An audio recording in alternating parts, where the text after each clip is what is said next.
In Moscow, Russian Foreign Minister Sergey Lavrov confirms that the Kremlin will closely analyze President-elect Donald Trump's stance on Ukraine once he takes office.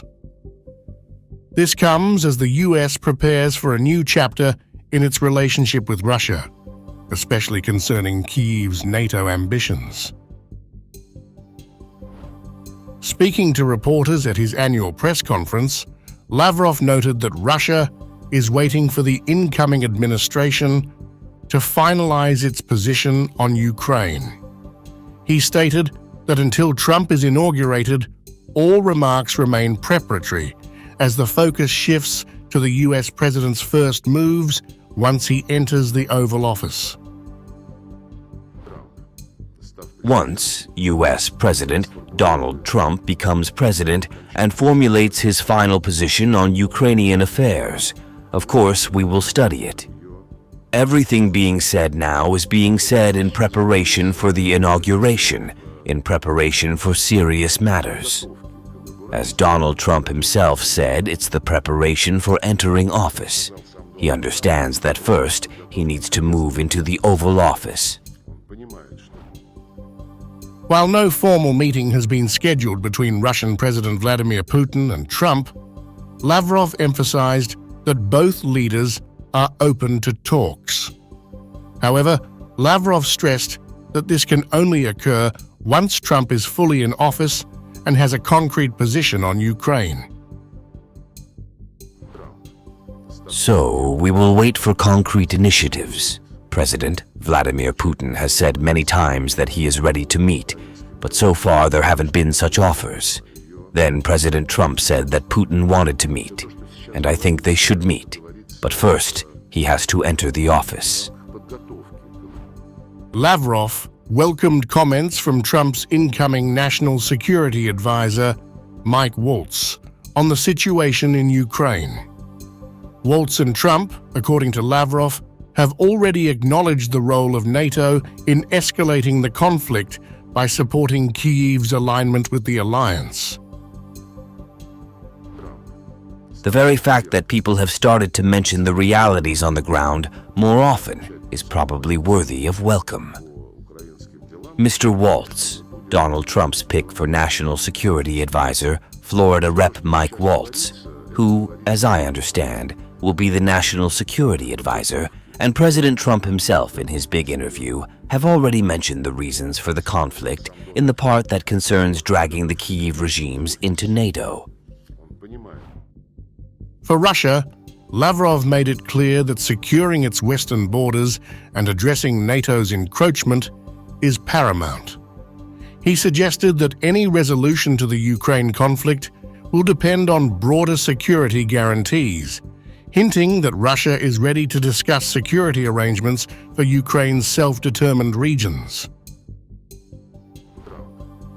Threats on the western flank, on our western borders, must be eliminated as one of the main reasons of conflict. They can probably be eliminated only in the context of some broader agreements.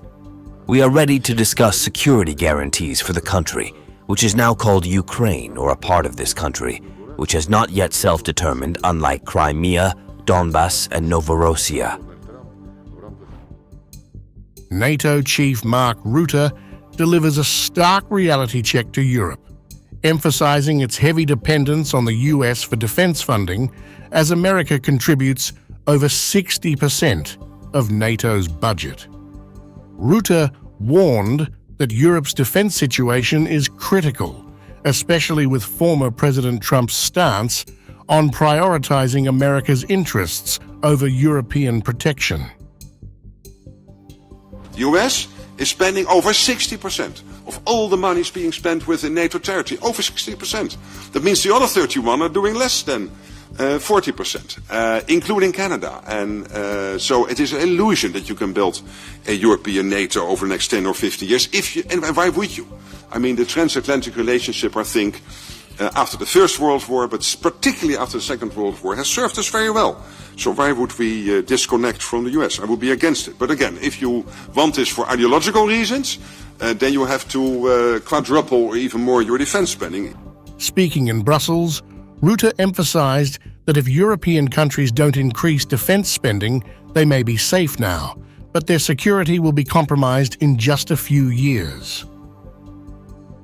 The 2%, everything I'm seeing at this moment is not nearly enough, and if we don't do it, we are safe now, but not in 4 or 5 years. So if you don't do it, get out your Russian language courses or go to New Zealand, or decide now to spend more. And that's exactly the debate we have to finalize over the next 3 or 4 months to stay safe in this part of the world and defend ourselves. NATO defense ministers from 5 European countries also met near Warsaw to discuss continued support for Ukraine amid the ongoing conflict with Russia, focusing on strengthening defense capabilities. Polish Defense Minister Władysław Kosiniak-Kamysz emphasized the importance of security and defense spending, with NATO reaffirming its commitment to Ukraine's sovereignty and reinforcing its alliance. Security is the most important issue today. There is no issue more important than security for Europe, and there is no issue more important than spending on security, organization, and the 3 basic pillars of a strong Europe. This is a strong society, that is, our resistance to hybrid warfare. This is a strong army, strong national armies, and the strength of our alliance. As NATO prepares for the future, Lavrov's remarks suggest that Trump's stance could challenge Ukraine's NATO membership aspirations, with Moscow demanding new security agreements and recognition of the threat posed by NATO's eastward expansion. The outcome of these potential discussions could reshape Ukraine's future, with Lavrov stressing that any talks must address Russia's security concerns and the strategic threat from NATO's movement closer to its borders. With Moscow awaiting Trump's final position, Ukraine's NATO aspirations remain uncertain, as Lavrov makes it clear that securing Russia's western borders is a key condition for any meaningful dialogue or agreement. NATO is pushing European nations to increase defense spending, highlighting the changing global power dynamics. Europe's defense strategy will play a key role in shaping the alliance's future, especially regarding Ukraine's position in global security.